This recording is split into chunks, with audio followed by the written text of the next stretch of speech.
Good morning ka DJ.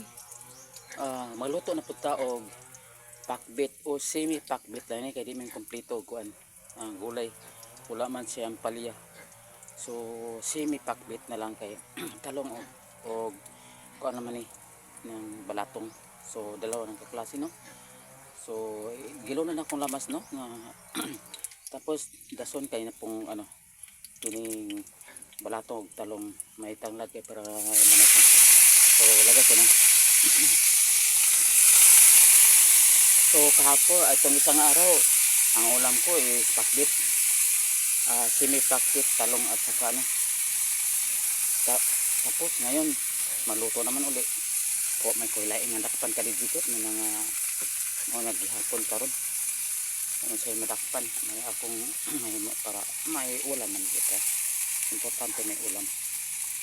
So, ayun.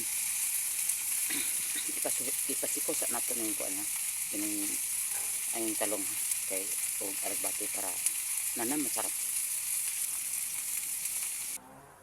Okay kadiji ato daw lion kung okay na ba. Ayun, okay na siya. Timpla ng asin at saka ano bitsin para masarap na ang luto. Yan. So aware mo sa paglili ha kay mo niya bring giton mo sig paglili.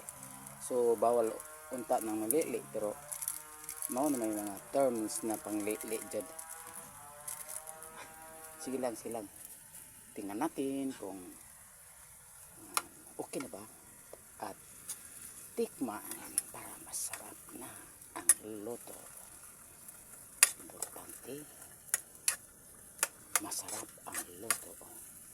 The best among the rest.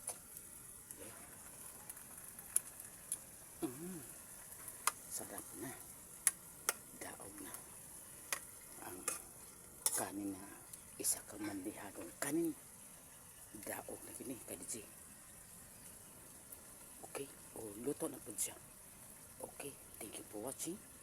Please follow my Benito Barret Horlan. Have a nice day.